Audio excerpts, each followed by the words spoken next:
ஒரு மகிழ்ச்சியான வாழ்க்கை அமைக்கப்பட வேண்டும் என்றால் எது ஒரு கணவனுக்கு தேவை? முதலாவது, திருமணம் முடித்து கொடுக்கப்பட்டால் அந்த மனைவி யார் என்பதை முதலில் அறிந்து கொள். யார் அந்த மனைவி? அந்த பெண் யார்? அந்த பெண்ணுடைய தன்மை என்ன? அந்த பெண்ணுடைய நன்மை என்ன? அந்த பெண்ணிடத்தில் இருக்கக்கூடிய தீமை என்ன? அந்த பெண்ணுடைய நல்ல குணம் என்ன, கெட்ட குணம் என்ன? அந்த பெண் எதை விரும்புவாள், எதை விரும்ப? எப்போது கோபத்தோடு இருக்கிறாய், எப்போது என் மீது சந்தோஷமாக இருக்கிறாய் என்பதை நான் அறிந்திருக்கிறேன். எப்படி அல்லாஹ்வுடைய தூதரே, நீ கோபத்தோடு இருந்தால் சொல்லுவாய் இப்ராஹிமின் இறைவனின் மீது சத்தியம் செய்கிறேன் என்று. நீ சந்தோஷத்தோடு இருந்தால் சொல்லுவாய் முஹம்மதின் இறைவனின் மீது சத்தியம் செய்கிறேன் என்று. லா இலாஹ இல்லல்லாஹ். மனைவி அறிந்திருந்த கணவன் யார் உதாரணம் வேண்டும் இதைவிட? ஒரு மனைவி எப்போது சந்தோஷப்படுவாள், கோபப்படுவாள்? முஹம்மது ரசூலுல்லாஹ். இது சமூகத்துடைய தலைவருக்கு தெரியும். லா இலாஹ இல்லல்லாஹ். யோசித்து பாருங்கள். அப்படி தெரியவில்லையா? அந்த மனைவியை புரியவில்லையா? அல்லாஹ்விடத்திலே பிரார்த்தனை செய்யுங்கள். எப்போது? அந்த பெண்ணை திருமணம் முடித்த உடன் அந்த பெண்ணுடைய முனியை பிடித்து விட்டு அல்லாஹ்வுடைய தூதர் என்ன உதவ சொன்னார்கள்? அல்லாஹும்ம இன்னி அஸ்அலுக மின் கைரிஹா வ கைரி மா ஜுபிலத் அலைஹி. யா அல்லாஹ், இந்த பெண்ணுடைய நன்மைகளை எனக்கு கொடு, இயற்கையில் அமைந்த இந்த பெண்ணுடைய நன்மைகளை கொடு, தீமைகளை, இந்த பெண்ணிடத்திலிருந்து வரக்கூடிய தீமைகளை தடுத்து விடு. இந்த பெண்ணுடைய இயற்கையான தீமைகள், இந்த இயற்கை குணத்துடைய தீமைகளிலிருந்தும் என்னை பாதுகாத்து விடு. எத்தனை பேர் இந்த துவா செஞ்சோம்? எத்தனை பேர் இந்த சுன்னத்தை ஆயாத்தாக்கணும்? இப்போ மீதி இருக்கவங்க எல்லாம் என்ன செய்வீங்க? இன்னொரு திருமணம் செய்வீங்களா? லா இலாஹ இல்லல்லாஹ். கண்ணியத்துக்குரியவர்களே, அல்லாஹ் ரப்புல் ஆலமீன் நம்மை பாதுகாப்பானாக. அல்லாஹ்விடத்திலே முறையிடு. யா அல்லாஹ், இந்த பெண்ணுடைய நன்மையை கற்றுக்கொடு, இந்த பெண்ணுடைய தீமையை கற்றுக்கொடு. அந்த பெண்ணிடத்தில் நன்மையும் இருக்கும், தீமையும் இருக்கும். இரண்டும் இல்லாத பெண் இந்த உலகத்தில் யாரும் கிடையாது. அல்லாஹ்வுடைய தூதர் ஸல்லல்லாஹு அலைஹி வஸல்லம் அதனால் தான் சொன்னார்கள், எந்த ஒரு மூமினான ஆணும் எந்த ஒரு மூமினான பெண்ணும் பிரிந்து விட வேண்டாம். அவர்களிடத்தில் இருக்கக்கூடிய வெறுப்பின் காரணமாக அந்த கணவன் அந்த பெண்ணிடத்திலே ஒரு குணத்தை கொண்டு வெறுப்படைந்தால் இன்னொரு குணத்தை கொண்டு திருப்தி அடையட்டும். உன் மனைவி உன் மீது கோபப்படுகிறாளா, உன்னை சரியான முறையில் கவனிக்கிறாளே, அதை நினைத்து திருப்தி அடை. உணவு அவர்களுக்கு சரியாக சமைக்க தெரியவில்லையா, உனக்கு சமைத்து கொடுக்க வேண்டும் என்று எண்ணம் இருக்கிறது இந்த காலத்திலே, அதை நினைத்து திருப்தி அடை. உன்னை கவனிக்க வேண்டும் என்ற எண்ணம், ஆர்வம், உனக்காக வாழக்கூடிய பெண்ணாக மாறுகிறாளே, அதை நினைத்து திருப்தி அடை. லா இலாஹ இல்லல்லாஹ். அல்லாஹ்வுடைய தூதர் ஸல்லல்லாஹு அலைஹி வஸல்லம் சொன்ன அறிவுரை. அல்லாஹ் ரப்புல் ஆலமீன் சொல்கிறான், உங்களுடைய மனைவிமார்களிடத்திலே நல்ல முறையில் நடந்து கொள்ளுங்கள். அவர்களிடத்திலே சில வெறுப்பை கண்டால் அல்லாஹ் ரப்புல் ஆலமீன் அந்த வெறுப்பை பல நன்மைகளாக அல்லாஹ் உங்களுக்கு ஆக்கி தருவான். குர்ஆன் கொடுக்கக்கூடிய சான்று கண்ணியத்துக்குரியவர்கள். இரண்டாவது, உங்களுடைய மனைவி கிடைத்தால் உங்களுடைய மனைவியுடைய பொருத்தத்தை அடைவதற்காக வாழ முயற்சிக்காதீர்கள். முடியாது. எந்த பெண்ணுடைய பொருத்தத்தையும் உலகத்தில் யாரும் அடைய முடியாது. நீங்க தங்கத்தை வாங்கி கொடுங்க, கோடி கோடியா கொட்டுங்க, அந்த பெண் உங்களை கொண்டு திருப்தி அடையவே மாட்டார். வேண்டும் வேண்டும் வேண்டும், என் கணவனுக்கு அது செய்யலையே தான் யோசிப்பா. அது பெண்ணுடைய இயற்கை குணம். எல்லாம் செஞ்சதை யோசிக்க மாட்டார். அப்ப என்ன செய்யணும்? அல்லாஹ்வை திருப்திப்படுத்த வேண்டும் என்று பெண்ணுக்கு கொடு. அல்லாஹ்வை திருப்திப்படுத்த வேண்டும் என்று ஒரு கவல உணவை உன்னுடைய பெண்ணுடைய மனைவியுடைய வாயில் ஊற்றி கொடு. ஊட்டு. அல்லாஹ்வை திருப்தி அடைய வேண்டும் என்பதற்காக உன்னுடைய பெண்ணை முத்தமிடு. அல்லாஹ் ரப்புல் ஆலமீன் அந்த பெண்ணுடைய திருப்தியை வாங்கி கொடுப்பான். நீ செல்ல வேண்டிய யாரிடத்தில் தான்? அல்லாஹ்விடத்தில். அல்லாஹ்விடத்திலே பொருத்தத்தை தேடி உன் மனைவி இடத்திலே நீ நடந்து கொள். அல்லாஹ் அதை பொருந்த வைப்பான். உன் மனைவியின் பொருத்தத்தை தேடி சென்றால் அந்த பெண் மரணமாகும் வரை அந்த பொருத்தத்தை உன்னால் அடைய முடியாது. மூன்றாவது, அந்த மனைவியிடத்திலே பேசும்பொழுது என்ன வார்த்தைகளை பேசுகிறோம் என்று யோசித்து பேசு. ஒரு பெண் வார்த்தைகளை கவனிப்பாள். வார்த்தைகளை கவனிப்பாள். ஒரு சின்ன வார்த்தையை ஏதோ கோபத்தில் சொல்லியிருப்பீங்க, அந்த வார்த்தையை அவர் இறுதி காலம் வரை ஞாபகம் வைத்து சொல்லிக்கொண்டே இருப்பாள்.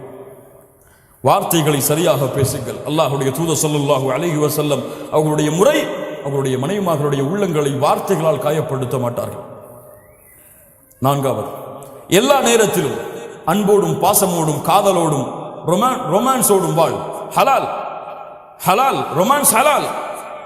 காதலிப்பது ஹலால். யாரை? கல்லூரியில் படிக்கும் பொழுது கல்லூரியில் படிக்கக்கூடிய வாலிப பெண்ணை அல்ல, ஹராம். அந்த பெண்ணோடு பேசுவதில்லை, அந்த பெண்ணோடு டேட்டிங் செய்வதில்லை, ஹலாம் ஹராம். டேட்டிங் ஹலால் எப்போது? திருமணத்திற்கு பிறகு. சேட்டிங் ஹலால் எப்போது? திருமணத்திற்கு பிறகு. திருமண ஒப்பந்தம் நடந்ததற்கு பிறகு. அல்லாஹ்வுடைய தூதர் ஸல்லல்லாஹு அலைஹி வஸல்லம் உடைய வாழ்க்கையை பாருங்கள். ஆயிஷா ரலியல்லாஹு அன்ஹா சொல்கிறார்கள், நானும் அல்லாஹ்வுடைய தூதரும் ஒரே பாத்திரத்திலே குளிப்போம். லா இலாஹ இல்லல்லாஹ். இருவரும் மாறி மாறி ஊற்றிக்கொண்டு குளிப்போம். எத்தனை பேர் நம்முடைய மனைவிமார்களோடு குளித்தவர்கள்?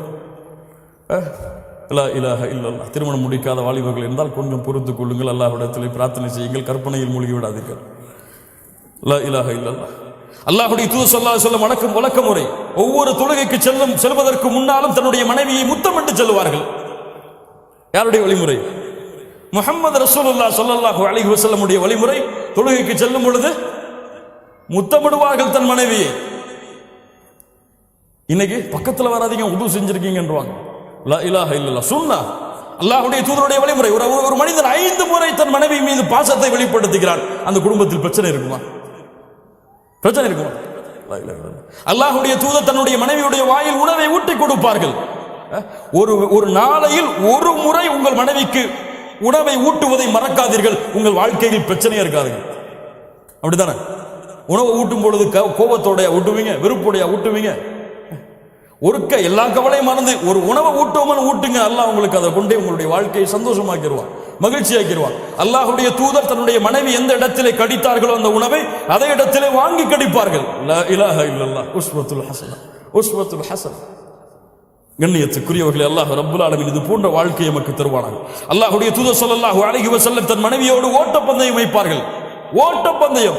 ரசூலுல்லாஹ் ஸல்லல்லாஹு அலைஹி வஸல்லம் தெருக்களில் ஓடுவார்கள் தன் மனைவியோடு. லா இலாஹ இல்லல்லாஹ். என்ன ஒரு வாழ்க்கை பாருங்கள், அல்லாஹ்வுடைய தூதருடைய வாழ்க்கை. அது போன்று 6வது, மனைவியை நம்புங்கள். முதலில் சந்தேகம் கொள்ளாதீர்கள். மிகப்பெரிய நோய் அது. சந்தேகிப்பது முதல் பெரிய நோய்.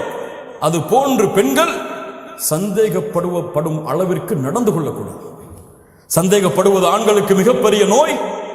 அது போன்று பெண்கள் என் கணவன் என் மீது சந்தேகப்படும் அளவிற்கு நடந்து கொள்ளக்கூடாது. உறுதியான நம்பிக்கையோடு, ஒரு நம்பிக்கையோடு, சந்தேகம் இல்லாத வாழ்க்கையோடு அமைந்தால்தான் அந்த வாழ்க்கை மகிழ்ச்சியாக இருக்கும். இல்லை, இவனுடைய மூளையெல்லாம் குழம்பி குழம்பி குழம்பி ஷைத்தானுடைய கட்டுப்பாட்டில் சென்று அந்த பெண்ணை தலாக் விடும் அளவிற்கு இந்த சந்தேகம் அவனை கொண்டு செல்லும். பல குடும்பங்களுடைய பிரிவு சந்தேகத்திலிருந்து எழுந்தது. அல்லாஹ் இந்த நோயிலிருந்து நம்மை பாதுகாப்பானார். 7வது, கணவன் மனைவியுடைய மனைவி ஒரு முடிவை கொடுத்தால் அதை மதியுங்கள். இவ என்ன எனக்கு முடிவு கொடுக்கிறது, ஒரு பொம்பளை அப்படின்னு சொல்லி தள்ளி போடாது. அல்லாஹ்வுடைய தூதர் ஸல்லல்லாஹு அலைஹி வஸல்லம் ஹுதைபியா உடன்படிக்கை என்ன செய்வதென்று தெரியாமல் வருகிறார்கள். சஹாபாக்கள் கட்டுப்படவில்லை, உள்ளே வருகிறார்கள். யாருடைய அறைக்கு? கவலை என்று வரும்பொழுது அல்லாஹ்வுடைய தூதர் யாருடைய அறைக்கு சென்றார்கள்? யாருடைய அறைக்கு? மனைவியின் அறைக்கு சென்றார்கள். லா இலாஹ இல்லல்லாஹ். இன்னைக்கு வீட்டுக்கு போனாதான் கவலை, வெளியே வந்தாதான் சந்தோஷம் இருக்கு இவனுக்கு. இவன் மனைவியை அதோடு பழகவில்லை. மனைவியிடத்தில் எதை பகிர வேண்டுமோ பகிர்ந்த அந்த நட்பை அங்கே ஏற்படுத்தவில்லை. நண்பனுக்கு முதலிடம் கொடுத்து மனைவியை பின்னால் தள்ளினான். அல்லாஹ்வுடைய தூதர் ஸல்லல்லாஹு அலைஹி வஸல்லம் அந்த அறைக்குள் நுழைந்தவுடன் உம்மு ஸலமா ரலியல்லாஹு அன்ஹா சொல்கிறார்கள், அல்லாஹ்வுடைய தூதருடைய முகத்தில் இருந்த கவலையை நான் அறிந்து கொண்டேன். லா இலாஹ இல்லல்லாஹ். ஒரு கணவனுடைய முகம் உள்ளே வரும் பொழுது எப்படி இருக்கிறது மனைவி பார்க்க வேண்டும், அதன்படி நடந்து கொள்ள வேண்டும். உள்ள வந்த உடனே எங்க ஜோயாலிகாஸ்ல ஒரு 10 பவுன் வாங்கிட்டு வந்துருமான்னு சொல்றீங்க, அவன் கோபத்தில் இருக்கும்போது என்ன ஆகும்? அல்லாஹ்வுடைய தூதர் ஸல்லல்லாஹு அலைஹி வஸல்லம் உம்மு ஸலமா ரலியல்லாஹு அன்ஹா கேட்டார்கள், அல்லாஹ்வுடைய தூதரை ஏன் இந்த கவலை, ஏன் இந்த கவலை? அல்லாஹ்வுடைய தூதர் சொன்னார்கள், என் தோழர்களுடைய வார்த்தைக்கு கட்டுப்படவில்லை, இப்படி நிகழ்ந்து விட்டது. உம்ராவை செய்யாமல் கொண்டு வந்த ஆடுகளை அறுத்து செல்ல வேண்டும் என்று கட்டளையிட்டேன், ஆனால் செயல்படுத்தவில்லை அவர்கள். அல்லாஹ்வுடைய தூதரை ஒன்றை சொல்லுகிறேன், நீங்கள் சென்று செயல்படுத்துங்கள், உங்களை பின்தொடரும் உங்கள் தோழர்கள். லா இலாஹ இல்லல்லாஹ். உம்மு ஸலமா ரலியல்லாஹு அன்ஹாவுடைய வார்த்தைக்கு கட்டுப்பட்டு அல்லாஹ்வுடைய தூதர் வெளியே சென்று தங்களுடைய தலையை மடித்தார்கள். உம்ராவுடைய கடமையை முடித்ததற்கு பதிலாக ஆடுகளை அறுத்தார்கள். சஹாபாக்கள் அதை பின்தொடர்ந்தார்கள். உம்மு ஸலமா இல்லையே எங்களுடைய மனைவிமார்கள் கேட்காதீங்க. லா இலாஹ இல்லல்லாஹ். கட்டுப்படுங்கள். அல்லாஹ் ரப்புல் ஆலமீன் அதன் செல்வத்தை பரக்கத்தை வைத்திருக்கிறான். 8வது, இந்நேரமும் பொறுமையை கையாளுங்கள் அல்லாஹ்விற்காக.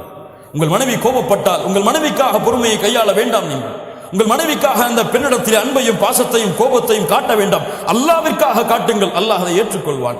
அல்லாஹ் ரப்புல் ஆலமீன் என் மனைவி கோபப்பட்டால் நான் அதை சகித்துக் கொண்டால் அல்லாஹ் எனக்கு கூலி கொடுப்பான் என்பதற்காக காட்டுங்கள், அல்லாஹ் உங்களுக்கு கூலி கொடுப்பான். இதை கொண்டு அல்லாஹ் எங்களை சொர்க்கத்திலே ஒன்று சேர்ப்பான் என்று காட்டுங்கள், அல்லாஹ் அதை உங்களுக்கு சொர்க்கத்திலே ஒன்று சேர்ப்பான். 9வது, சதா நேரமும் உங்கள் குடும்பத்திற்காக பிரார்த்தனை செய்து கொண்டிருங்கள். இப்ராஹிம் அலைஹிஸ்ஸலாம் அல்லாஹ்விடத்திலே பிரார்த்தனை செய்தார்கள். ரப்பி ஜஅல்னி முகீமஸ் ஸலாத் வ மின் ذُرِّيَّتِي, யா அல்லாஹ் என்னையும் என்னுடைய வாரிசுகளையும் தொழுகை நிறைவேற்றக்கூடியவர்களாக ஆக்கிவை. இன்று பிள்ளை தொழுவான், கணவன் தொழமாட்டான், கணவன் தொழுவான், மனைவி தொழமாட்டாள். இதுவெல்லாம் முஸ்லிம் குடும்பமே கிடையாது. கணவன் தொழுது மனைவி தொழவில்லை என்றால் இது முஸ்லிம் குடும்பம் கிடையாது. வேண்டும் என்று கணவன் தொழுகையை விட்டால் அவன் காஃபிர், லா இலாஹ இல்லல்லாஹ், அல்லாஹ் பாதுகாப்பாடாக. வேண்டும் என்று விட்டால், மறதியிலே தவறிகளை விட்டால் அவர் அது பாவம், அது தௌபாவின் மூலமாக நிறைவேற்றப்பட வேண்டும். ஆனால் தொழுகை இல்லாத கணவர்கள் இந்த தொழுகையுடைய மனைவிகளுக்கு கொடுக்கப்பட்டிருக்கிறது பெற்றோர்களால். பிள்ளைகள் தொழாமல் இருக்கிறார்கள், கவலை இல்லாமல் முஸ்லிம் பெண்களான ஆண்களும் பெண்களும் வாழ்கிறார்கள். இந்த வயசுலேயே காலையில் 4 மணிக்கு எழுஞ்சி பணியில போய் தொழுகணுமா? 10th எக்ஸாம் இருக்கு, இவெல்லாம் தொழுக போனா என்ன ஆகும்? பரிச்சை குழந்தை போயிருமே. லா இலாஹ இல்லல்லாஹ். உங்களுடைய பிள்ளைக்கு உலகத்தை காட்டி வளர்க்கிறீர்களா? உங்களுடைய பிள்ளைக்கு உலகம் மட்டும் போதும் என்று மறுமையை மறக்க வைக்கிறீர்களா? அல்லாஹு அக்பர், அல்லாஹ் மிகப்பெரியவன் இல்லை, உங்களுடைய 10th எக்ஸாமும் 12th எக்ஸாமும் தான் மிகப்பெரியது என்பதை உங்களுடைய பிள்ளைக்கு நீங்கள் கற்றுக் கொடுக்கிறீர்களா? இந்த பிள்ளை எதை நோக்கி செல்லும் வளர்ந்ததற்கு பிறகு? துஆ செய்யுங்கள் உங்களுடைய குடும்பத்திற்காக. யா அய்யுஹல்லதீன ஆமனூ, ஈமான் கொண்டவர்களே, கூ அன்ஃபுஸக்கும் வ அஹ்லீக்கும் நாரா, உங்களையும் உங்கள் குடும்பத்தார்களையும் ஈமான் கொண்டவர்களே நரக நெருப்பிலிருந்து பாதுகாருங்கள். கடமை. உங்கள் மனைவியை நரக நெருப்பிலிருந்து பாதுகாப்பது உங்களுடைய கடமை. உங்களுடைய பிள்ளைகளை நரக நெருப்பிலிருந்து பாதுகாப்பது உங்களுடைய கடமை. 10th எக்ஸாமுக்கோ 12th எக்ஸாமுக்கோ அல்லது உலகத்தில் மிகப்பெரிய நிறுவனங்களில் வேலை செய்யும் அளவிற்கோ உங்களுடைய பிள்ளைகளை வளர்ப்பது உங்களுக்கு தேவையாக இருக்கலாம், உங்கள் மீது கடமை கிடையாது. நாளை மறுமையில் அல்லாஹ் உங்களுடைய பிள்ளையை இன்ஜினியர் படிக்க வைத்தீர்களா என்று கேட்பானா? டாக்டர் படிக்க வைத்தீர்களா என்று கேட்பானா? உங்களுடைய பிள்ளைக்கு மார்க்கத்தை கொடுத்தாயா? நான் உணர்வில்லை. ஒரு மனைவி, ஒரு கணவன் பார்க்கிறான் தன்னை தவிர இன்னொரு பெண்ணை, நேரடியாக பார்த்தால் தான் தவறா? டிவியிலே பார்த்தால் தவறு கிடையாதா? தவறு கிடையாதா? இந்த விளக்கம் பிள்ளைக்கு பார்க்க கொடுக்கிறார்கள். உன் பிள்ளை ஒரு ஆணை தெருவிலே பார்த்து சென்றால் சம்மதிப்பார்களா அந்த பெற்றோர்கள்? டிவியிலே பார்த்தால் சம்மதிக்கிறார்கள். அப்படி பார்க்கவிட்டால் அவனை போன்று திருமணம் செய்ய வேண்டும் என்று ஆசைப்பட்டு ஒரு வாலிபனை காதலிக்காமல் என்ன செய்வாள்? என்ன செய்வாள்? அல்லாஹ் ரப்புல் ஆலமீன் பாதுகாப்பானாக.